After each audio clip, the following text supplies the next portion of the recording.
Italy ప్రధాని Georgia Meloni ఒక పాకిస్తాన్ ఇమాంని దేశం నుంచి వెళ్ళగొట్టిందంట. ఎందుకు అంటే అలీ కషీఫ్ అనే ఒక ఇమామి 6 సంవత్సరాలుగా ఇటలీలోని బెర్షియా నగరంలో ఇమాంగా పనిచేస్తున్నాడంట.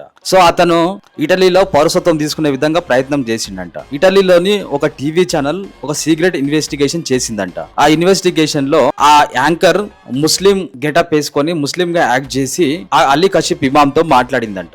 సో అతను ఆ యాంకర్ తో ఏమని మాట్లాడినాడు అంటే, మా ముస్లిం ఆచారాల ప్రకారం మేము 10, 13, 14 సంవత్సరాల అమ్మాయిలను పెళ్లి చేసుకోవచ్చు. 30 సంవత్సరాలు, 40 సంవత్సరాలు, 50 సంవత్సరాలు ఉన్న అబ్బాయిలు 10 సంవత్సరాలు, 13 సంవత్సరాలు, 14 సంవత్సరాలు ఉన్న అప్పుడే మెచ్యూర్ అయిన అమ్మాయిని పెళ్లి చేసుకోవచ్చు అని చెప్పి యాంకర్ తో మాట్లాడిండంట. వెంటనే జార్జియా మెలోని ఇటలీ ఇమిగ్రేషన్ చట్టం ప్రకారం అతని యాక్షన్ తీసుకొని పోలీసులు అరెస్ట్ చేసి అతని దేశం నుంచి 24 అవర్స్ లో ఎల్లగొట్టిందంట. సో ఇది మా దేశంలో మా చట్టాల ప్రకారం ఇది తీవ్రమైన నేరం, మా దేశంలో ఉండడానికి ఒక క్షణం కూడా అర్హత లేదని చెప్పి 24 అవర్స్ లో అతని మీద యాక్షన్ తీసుకొని దేశం నుంచి పంపించేసి మళ్ళీ ఎక్కడ ఏ దేశానికి వెళ్ళకుండా అతన్ని బ్యాన్ చేసేసిందంట.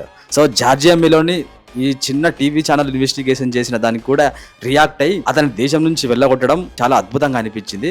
సో అక్కడ ఇటలీలో చట్టాలు ఎంత కఠినంగా ఉంటాయో మీరు ఒక్కసారి దీన్ని బట్టి అర్థం చేసుకోవచ్చు. 40-50 సంవత్సరాల ఉన్న అబ్బాయిలు 10 సంవత్సరాల అమ్మాయిని పెళ్లి చేసుకోవచ్చు అని చెప్పి ఇమాం జస్ట్ యాంకర్ తో మాట్లాడిన మాటలకే జార్జియా మెలోని రంగంలోకి దిగి అతన్ని 24 అవర్స్ లో దేశం నుంచి పంపించేసిందంట. అలీ కషీఫ్ అనే వ్యక్తి ఇమాంగా పనిచేస్తున్నాడంట ఇటలీలో బెర్షియా నగరంలో. సో జార్జియా మెలోని తీసుకున్న ఈ అద్భుతమైన నిర్ణయం వెనక మీరు ఏమనుకుంటున్నారు? సో ప్రపంచ వ్యాప్తంగా ఇదే విధంగా జరుగుతూ ఉన్నది. సో వాళ్ళ ఆచారాలు వాళ్ళ దేశంలో వాళ్ళ ఆచారాలు వాళ్ళు పాటించుకోవచ్చు, కానీ వేరే దేశంలో లా చట్టాల ప్రకారం వీళ్ళు ప్రవర్తించడం కరెక్ట్ కాదు అని చెప్పి జార్జియా మెలోని చెప్తుందంట. సో మన ఇండియాలో కూడా బంగ్లాదేశ్, పాకిస్తాన్ నుంచి చాలా మంది మన దేశంలో వచ్చి అక్కడ సంబంధించిన చట్టాలు మన దేశంలో అమలు చేస్తూ ఉన్నారు. మన గవర్నమెంట్ ఏమో పట్టించుకుంటా ఉంటాయి. సో ఇండియా లా చట్టాల ప్రకారం జార్జియా మెలోన్ ఇటలీలో ఎట్లయితే యాక్షన్ తీసుకుందో మన దేశం నుంచి కూడా 24 అవర్స్ లో వాళ్ళని పంపించేయాలని చెప్పి సో మనం కూడా అనుకుందాం. దీని మీద మీరు ఏమనుకుంటున్నారో కింద కామెంట్ చేయండి.